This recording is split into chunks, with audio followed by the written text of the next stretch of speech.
Intan? Alhamdulillah, sedang rawuh Ustaz-Ustazah dari JPH PWNU Jatim. Alhamdulillah sore hari ini sehat, Jep. Alhamdulillah, mugi-mugi yang jawab sehat. Pulang dari sini rezekinya berlipat. Sedang rawuh di studionya PWNU. Sama siap dia syutingnya? Insya Allah. Deg-degan badan? Saya deg-degan karena bersama panjenengan di depan. Alhamdulillah tadi ada wawasan Al-Quran, semoga menjadi pembuka dan juga menjadi keberkahan untuk kita semua pada sore hari ini. Sudah mulai kan? Sudah ya? Bismillahirrahmanirrahim. Assalamualaikum warahmatullahi wabarakatuh. Hamdan wa syukran laka ya Allah, salatan wa salaman alaika ya Habibullah, wa ala alika wa ashabika wa man tabi'ahum bi ihsanin ila yaumil qiyamah. Amma ba'd. Senang sekali saya Arina Dewi Masyita memandu panjenengan semua dalam acara Ngaji Nusantara PWNU Jawa Timur pada sore hari ini. Tentunya panjenengan semua hadir di sini, kita bersama-sama memperingati malam yang tadi malam kita bersama menghatamkan Al-Quran, yakni Nuzulul Quran, dan sore hari ini kita akan membahas terkait Al-Quran dalam kehidupan kita. Dan tak lupa kami perkenalkan kepada kedua narasumber hebat kita yang telah hadir. Kami panggil Dr. Andes Haji Ahmad Ahid Sufiaji, SK MSI dari JKHNU Jawa Timur. Tepuk tangannya.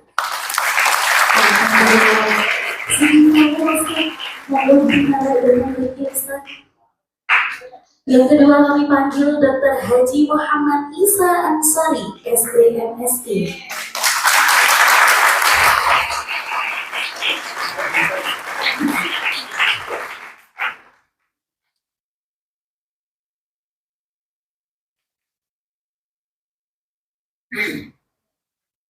Alhamdulillah, sampun rawuh di tengah-tengah kita. Kami sapa dulu Dr. Andes Haji Ahmad Ahid Sufiaji. Untuk mikrofonnya saja dipegang. Sugeng rawuh Ustaz di pengajian Ngaji Nusantara. Alhamdulillah, sehat ya Ustaz nih? Alhamdulillah. Alhamdulillah. Puasanya lancar Ustaz mulai dari awal? Ya, harus lancar. Alhamdulillah harus lancar karena ya Ustaz. Berikutnya kami sapa Dr. Haji Muhammad Isa Ansari, SEMSI. Alhamdulillah, sedang rawuh Ustaz di PWNU. Puasanya lancar Ustaz ya? Alhamdulillah, dari awal hingga akhir juga lancar. Amin. Baik, matur nuwun Ustaz sudah rawuh di PWNU hari ini dalam mengisi tema kajian tematik kita sore hari ini sangat menarik sekali, yakni hidup mulia bersama dengan Al-Quran. Ramadan merupakan bulan yang penuh berkah dan juga bulan malam turunnya Al-Quran diperingati oleh seluruh umat muslim di dunia yang disebut dengan Nuzulul Quran. Namun Al-Quran tidak hanya dibaca, dipahami, maupun dipraktekkan dalam kehidupan sehari-hari. Namun isi yang ada dalam kandungan Al-Quran juga kita amalkan untuk menuju akhirat kelak. Baik, langsung saja akan dikupas tuntas oleh kedua narasumber kita pada sore hari ini. Yang pertama kami persilakan kepada Dr. Andes Haji Ahmad Ahid Sufiaji, SDMSI. Sambil ngobrol Ustaz, malam Nuzulul Quran itu kan selalu diperingati oleh masyarakat desa, terutama warga Nadiyin, warga Nahdlatul Ulama. Bagaimana sih Ustaz kita bisa mengamalkan tidak hanya pada malam Nuzulul Quran, tapi setiap malam Ramadan kita juga harus mengamalkan isinya Al-Quran. Monggo Ustaz. Terima kasih. Sebetulnya amalan-amalan di bulan Ramadan ini semuanya adalah amalan-amalan yang dilibatkan zakat pahala, terutama kaitannya dengan membaca Al-Quran. Memang kadang-kadang banyak orang yang memahami atau meyakini bahwa sebetulnya Al-Quran itu tidak hanya sekedar belajar, tapi sebetulnya Al-Quran itu namanya ada Quran. Quran itu adalah bacaan. Jadi memang bukan hanya sekedar memperdalam saja, membacanya pun itu sudah merupakan bagian daripada ibadah. Al-Muta'abbad bitilawati. Nah, tema kali ini adalah kaitannya hidup mulia bersama Al-Quran. Ini adalah sebetulnya kupasan atau penjelasan daripada surat Al-Quran di surah Yunus ayat 58, yaitu ayatnya berbunyi qul bi fadlillahi wa bi rahmatihi fa bidzalika falyafrahu. Katakanlah hai Muhammad, bi fadlillahi dengan karunia Allah, wa bi rahmatihi dan dengan rahmat Allah, fa bidzalika falyafrahu. Oleh sebab itu bergembiralah. Yang dimaksud di dalam bi fadlillahi atau karunia Allah dalam ayat itu adalah kita diberi Islam dan kita diberi Allah. Wa bi rahmatihi dan dengan rahmat Allah kita ini diberi Nabi Muhammad. Wa bidzalika falyafrahu. Oleh sebab itu gembiralah, bahagialah, menjadilah kamu orang yang mulia karena kamu diberi Islam, diberi Al-Quran, diberi Nabi Muhammad. Wa khairum mimma yajma'un. Selanjutnya ayat, karena semua itu kita diberi Islam, diberi Al-Quran, diberi Nabi Muhammad itu jauh lebih baik menurut At-Tabari. Menurut At-Tabari itu adalah jauh lebih baik daripada dunia seisinya. Artinya kalau kita ini memakai Islam, memakai Al-Quran, memakai ajaran-ajaran Nabi Muhammad sebagai hiasan hidup kita, kita ini akan menjadi orang yang akan hidup paling asingnya. Jadi matur nuwun Ustaz, luar biasa jawabannya dari Ustaz Ahmad Ahid Sufiaji.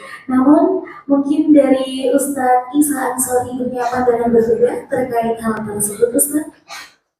Hampir sama sebetulnya. Jadi yang jelas kalau Ustaz Sufiaji tadi adalah membaca. Kalau saya saat ini hanya membunyikan. Ya.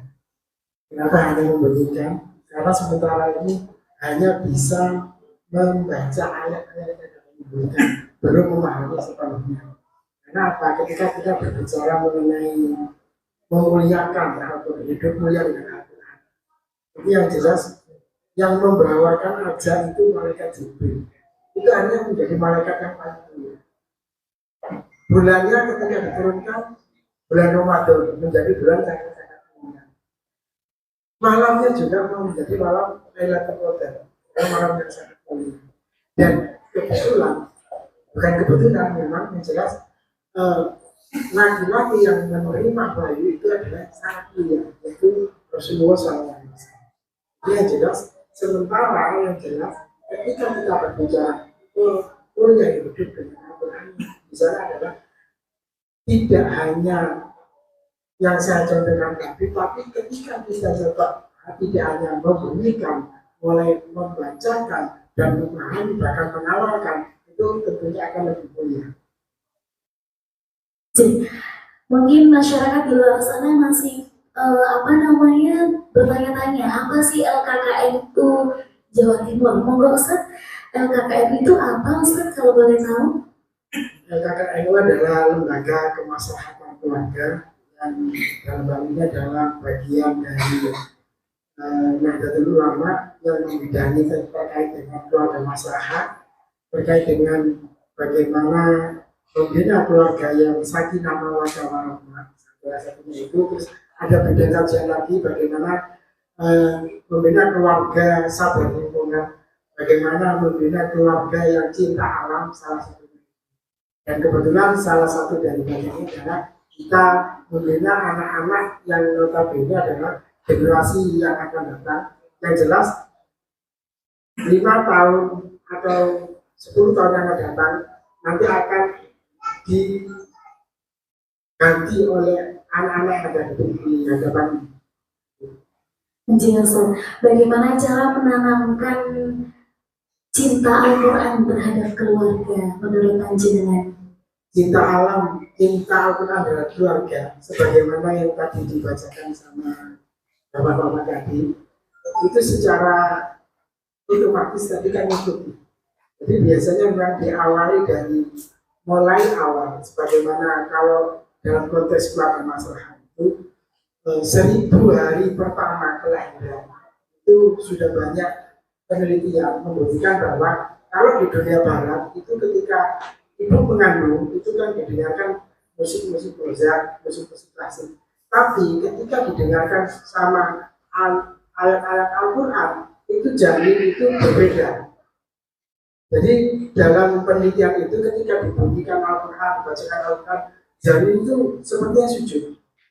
Sampai seperti itu. Dan bahkan dari beberapa pertemuan yang ada, anak yang selama di dalam kandungannya itu dibacakan Al-Quran, itu nantinya ketika dia dewasa akan menjadi lebih cerdas dan lebih paham terhadap beberapa kehidupan yang ada.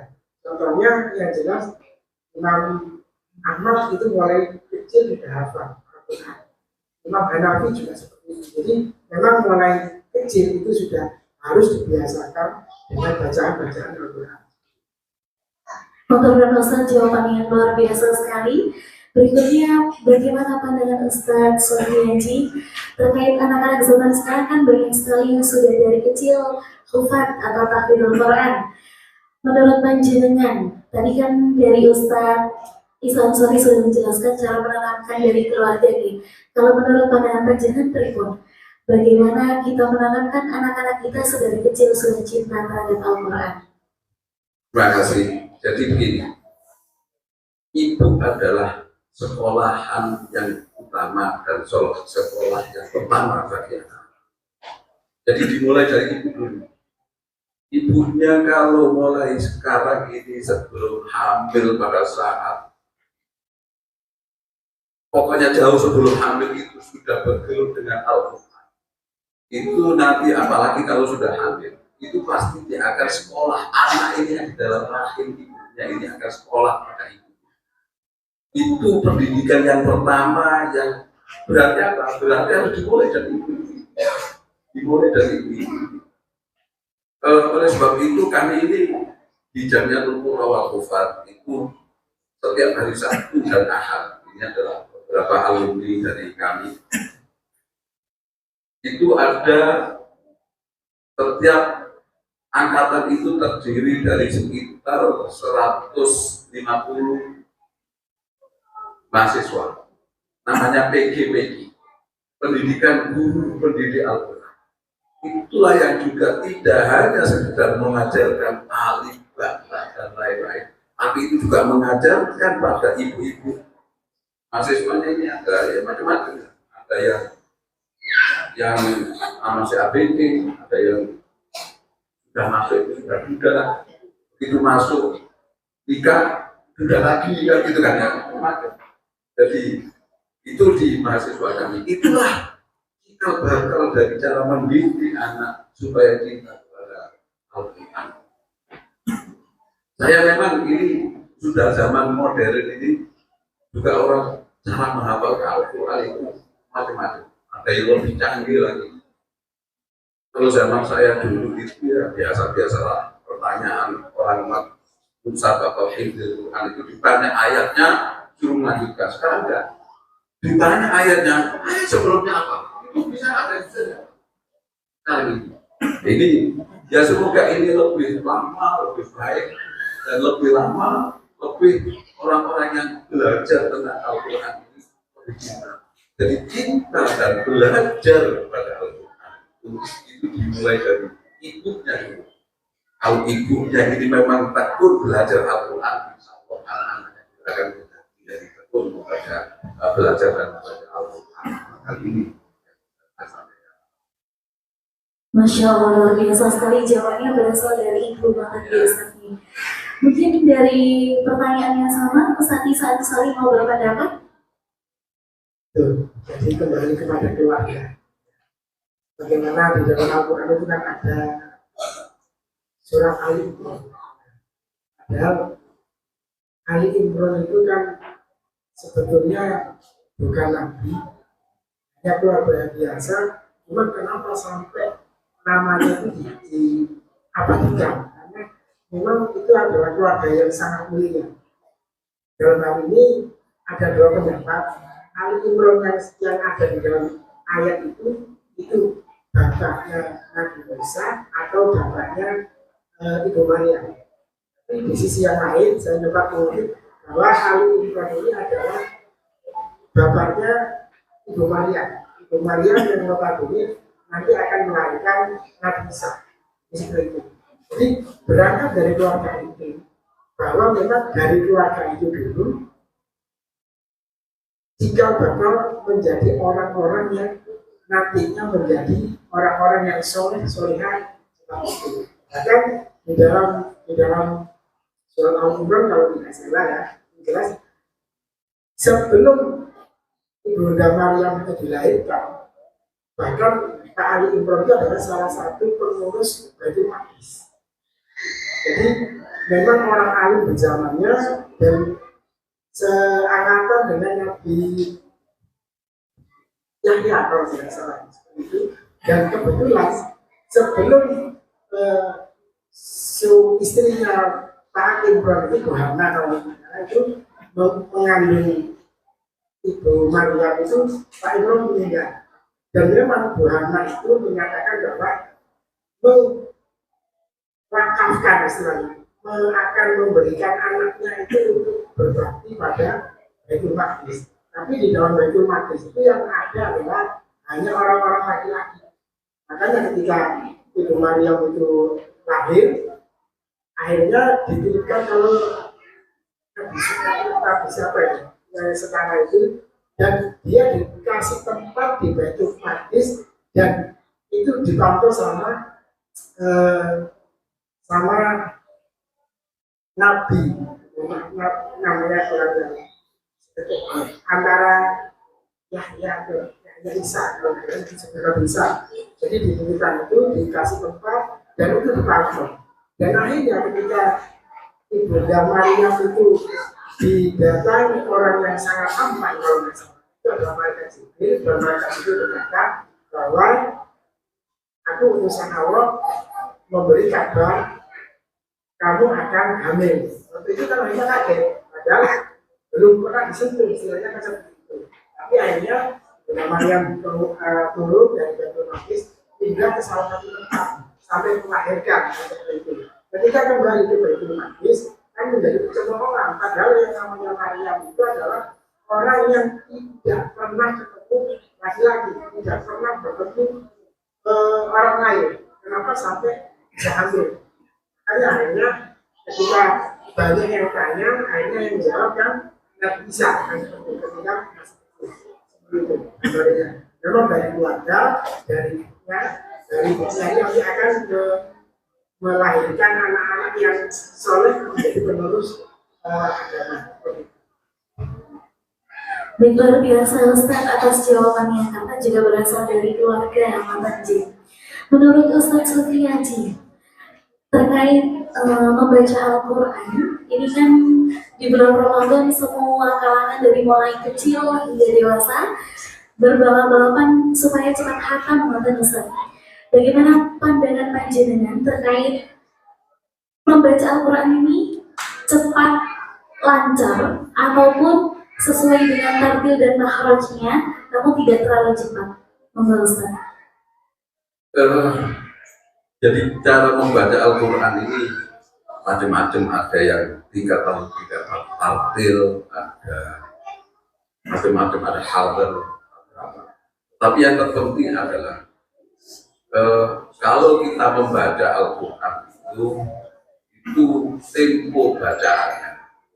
Kalau seumpama satu huruf itu ada yang menandakan dengan satu ketukan, ya satu ketukan.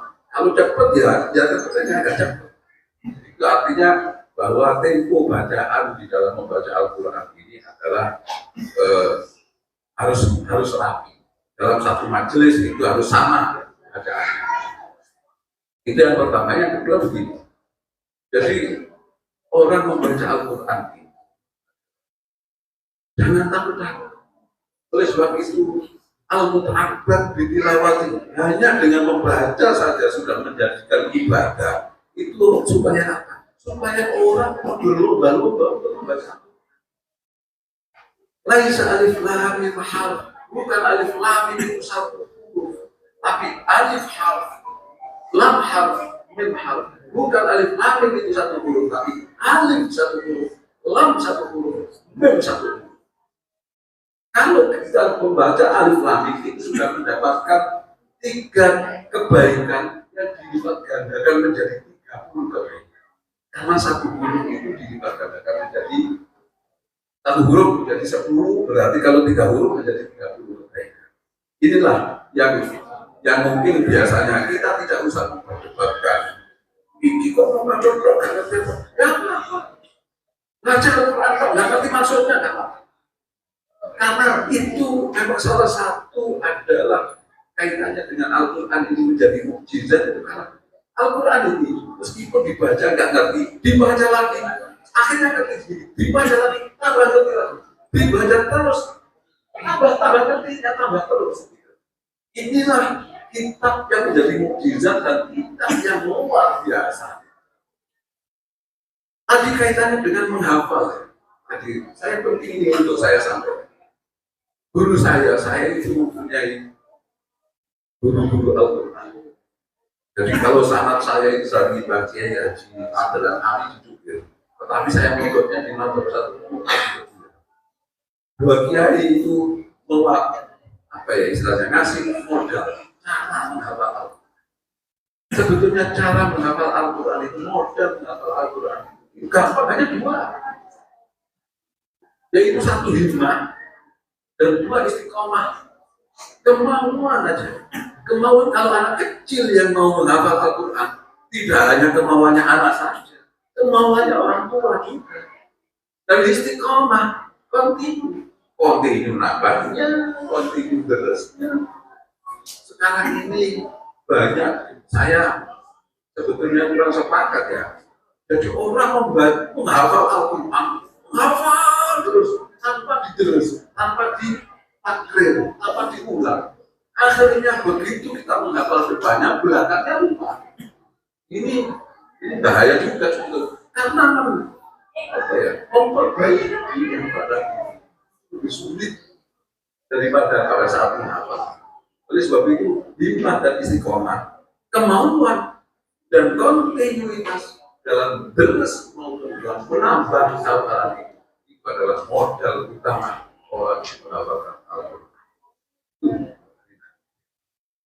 Untuk nuwun Ustaz, alhamdulillah kita dapat pencerahan sedikit Ji pemirsa dan hadirin yang hadir di sini bahwa Al-Quran itu kalau misalkan mau menghafal ada 2 jasanya, hikmah dan istiqomah. Meskipun anaknya juga menghafal, orang tuanya juga harus mendorong seperti itu. Mungkin berbeda dari pernyataan dari Ustaz Sutiaji, Ustaz Nisansari bisa menjelaskan bagaimana cara kita memotivasi mulai dari anak-anak hingga jenjang dewasa untuk selalu membaca Al-Quran baik ketika setelah sholat ataupun ketika waktu-waktu luang. Monggo Ustaz. Terima kasih. Jadi ketika bagaimana memotivasi kembali kepada saya sendiri seperti kita nggak bisa memberikan kamu harus setiap baca sholat subuh setiap, tapi yang jelas dari kita sendiri. Jadi bagaimana kita bisa memberikan motivasi kepada orang lain kalau kita sendiri. Ketika berbicara mengenai bagaimana orang-orang bisa membaca mulai itu memang idealnya kalau masih anak-anak itu kan masih mengikuti madrasah. Tapi di kampung-kampung rata-rata kalau sudah lulus SMP itu rata-rata sudah lepas, tinggal dari keluarga, dari orang tuanya. Makanya sebaiknya kalau anak-anak itu bisa dimotivasi atau diberikan dorongan agar tetap istilahnya istiqomah dan pondokkan. Karena dengan mondok itu minimal anak itu terjaga. Karena saat ini orang tua apalagi keluarga yang milenial, keluarga yang kadang-kadang ayahnya kerja, ibunya kerja, anaknya dititipkan. Kalau dititipkan itu yang dititip itu orang yang tinggal ngaji, kalau enggak, kan gitu. Jadi kalau saya istilahnya mengharapkan untuk ibu-ibu muda kalau sudah punya anak lebih baik dipondokkan. Kalau kita anak kita itu kita pasrahkan kepada kiai, kepada ustaz yang dari pondok pesantren, terlepas dia itu nantinya bisa membaca atau memahami, itu kita kembalikan kepada istilahnya kembali kepada yang di atas. Jadi kita hanya menitipkan harapannya minimal setelah pulang dari pondok itu nanti minimal dia bisa membaca dan memahami. Tapi kalau mempraktekkan itu susah ya. Jadi saya hanya berharap anak-anak itu dipondokkan itu lebih baik. Karena kalau di kampung itu paling setelah asar selesai maghrib, nanti ketika kembali ke rumah itu akan mengerjakan pekerjaannya sekolahan. Tapi kalau di pondok kan sudah tertata. Di pagi itu sudah mulai hafalan mungkin surat pendek, setelah itu sholat subuh. Setelah sholat subuh biasanya kalau di pondok kan baca waqiah, terus baca al-kahfi dan sebagainya. Jadi sudah ditanamkan. Kalau saya memotivasinya seperti itu. Jadi terima kasih Ustaz. Jawabannya luar biasa mengenai karena ada istiqomah di kita sendiri, insya Allah juga akan menginspirasi orang lain. Begitu Ustaz. Mungkin Ustaz Sufiaji bisa memberikan satu doa yang ada dalam ayat Al-Quran Ustaz, yang bisa diamalkan oleh pemirsa di rumah dan juga hadirin. Doa apa yang di dalam Al-Quran itu bisa menjadikan hidup kita setiap hari lebih tenang mungkin Ustaz? Saya ini termasuk aliran orang yang doa-doa saya banyak bahasa Jawa. Karena apa? Karena ya memang ya ada yang dalam Al-Quran. Rabbana atina fid dunya hasanah wa fil akhirati hasanah wa qina adzabannar. Tetapi doa-doa saya yang banyak, 95% banyak doa bahasa Jawa. Karena Tuhan Allah ini bukan Tuhannya orang Arab saja, tapi Tuhannya orang Jawa juga. Kan gitu. Minta apa saja kepada Allah dengan bahasa apa saja, itu pasti dikabulkan oleh Allah. Oleh sebab itu, kalau mau minta sama Allah, gak usah malu-malu, gak usah takut-takut. Kalau ingin, waktu saya masih muda dulu, saya ingin doa saya apa? Beda lagi, karena tahu tak bahasa Arab, kayaknya kurang mana. Ya Allah, berilah saya jodoh yang manfaat dunia akhirat. Itu kan. Jadi nanti ditonton oleh Allah sendiri. Ini yang mungkin kalau kaitannya dengan doa-doa di Al-Quran banyak. Ya utamanya ya doa yang satu jagat itu dalam orang mengenalnya dengan doa satu jagat. Rabbana atina fid dunya hasanah wa fil akhirati hasanah wa qina adzabannar. Jadi jadikanlah kami itu di dunia ini hidup dan hasanah yang baik, di akhirat juga baik, dan hindarkan kami dari api neraka. Dan di surga itu hanya ada neraka dan surga. Kalau kita minta dihindarkan dari neraka, berarti kita minta masuk surga, kan gitu. Artinya seperti itu saja. Itu Mbak Arina. Ya. Jadi terima kasih. Mungkin dari Ustaz Ihsan Sari ada doa-doa yang berasal dari ayat Al-Quran Ustaz? Yang jelas dulu pernah saya itu ketika selesai acara musyawarah kerja wilayah Bukit, saya sempat sholat sama kiai sepuh ya, sampai waktu itu saya ditanya, kamu tujuan pertama kamu di sini apa? Pertama silaturahmi, kiai, kedua ingin hidup yang hasanah seperti itu. Hasanah seperti apa? Gitu. Terus saya disuruh membaca Fatihah gitu. Baca Fatihah, surah Al-Mustaqim, surah Al-Ladina, Al-Ibu, Al-Ibu, Al-Ibu, terus dibilang Fatihahmu ngurus. Saya nggak ngerti kenapa kok ngurus. Ya istilahnya diajari lagi, setelah itu baca seperti ini, nanti ketika iya karena dua iya karena kita minta setelah itu diteruskan. Jadi sampai sekarang ketika saya punya hajat apa, memang disuruh membaca Al-Fatihah itu tidak banyak sebetulnya, cuma 40 kali. Tapi ketika iya karena itu dan sebentar suruh.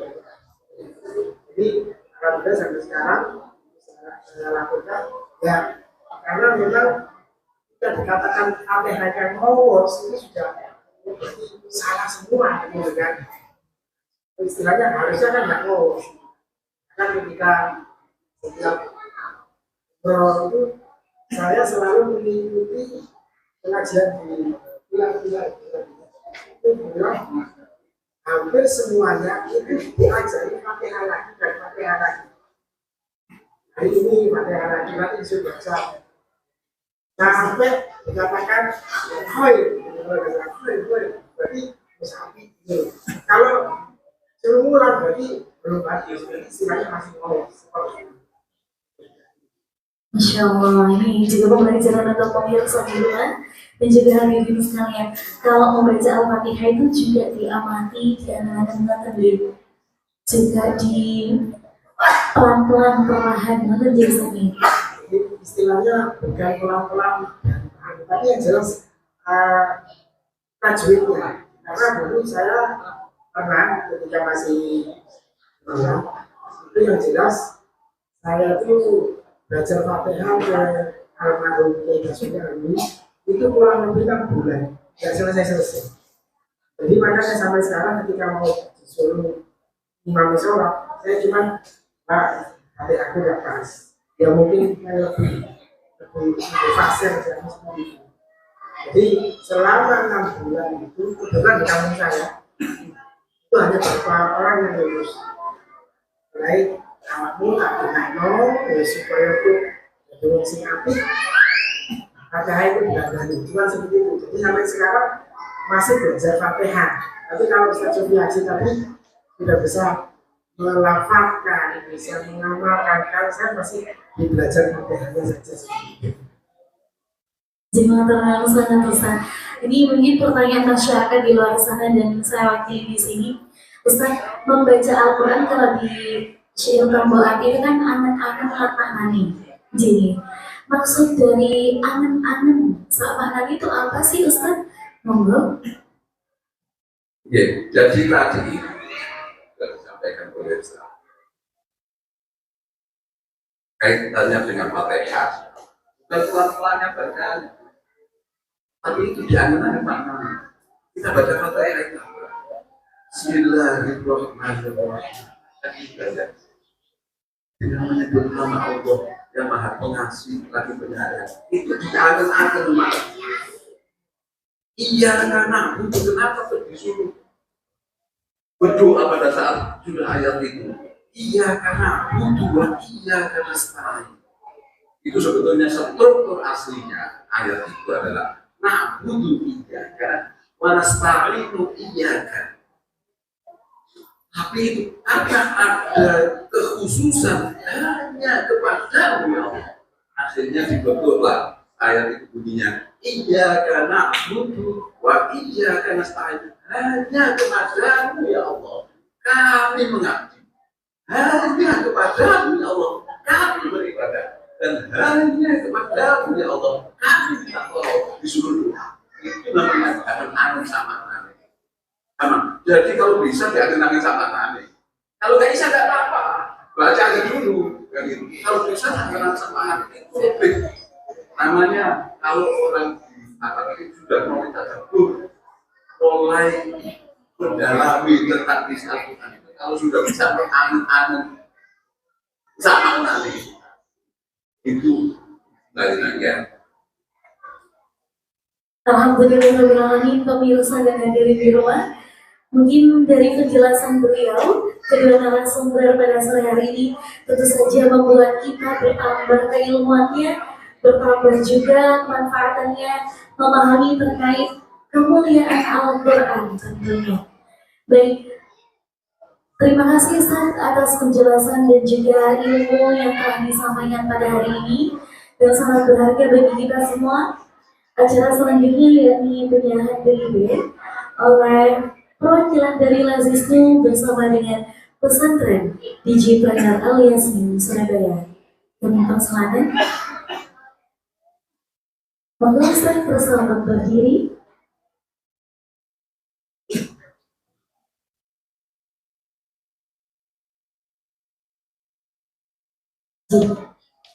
Ini persembahan dari Lazisnu dengan pesantren Digipreneur alias Min.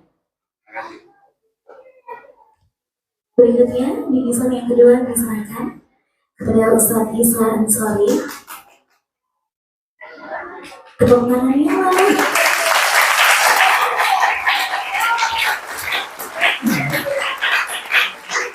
Alhamdulillah. Pemirsa dan hadirin PWNU Ngaji Tematik pada sore hari ini kita bersama telah mengupas tuntas tentang hidup mulia bersama Al-Quran. Semoga materi yang telah disampaikan oleh kedua narasumber pada sore hari ini membawa kebermanfaatan bagi kita semua dan juga membawa kemanfaatan ilmu kita hari ini hingga masa depan. Mungkin Ustaz bisa menyampaikan satu kata dua kata Jin sebagai closingnya, monggo Ustaz. Terima kasih. Jadi kalau kita ingin hidup mulia, pakailah Al-Quran sebagai dalam hidup kita. Kalau kita masih memang tahap awal di dalam kaitannya menghayati Al-Quran, nggak apa-apa, baca saja, pasti akan merubah perilaku. Kalau kita sering membaca Al-Quran, kita akan merubah perilaku. Kalau sudah berlanjut menjadi bacaan kita menjadi lancar, itu kita ini dijanjikan oleh sebuah hadis. Iqra'ul Quran. Innahu ya'ti yaumal qiyamati syafi'an li ashabi. Bacalah Al-Quran. Karena Al-Quran, bacaan Al-Quran itu akan memberikan syafaat kepada kita saat di akhirat. Di akhirat saja kita mendapatkan syafaat Al-Quran. Apalagi di sini. Oleh sebab itu kalau kita mau hidup mulia, pakailah Al-Quran sebagai pedoman hidup. Kalau bisa kita temui, kalau masih belum bisa, rajinlah membaca Al-Quran. Terima kasih. Alhamdulillahirrahmanirrahim, hadirin sudah tercerahkan dari Ustaz Sufyaji bahwasanya kita harus menjadikan Al-Quran sebagai pedoman hidup kita dan harus senantiasa mengamalkan dalam kehidupan sehari-hari. Baik hadirin dan pemirsa Ngaji Tematik PWNU Jawa Timur, untuk sesi selanjutnya saksikan yakni tausiah keagamaan. Tetap bersama kami di Ngaji Tematik PWNU Jawa Timur.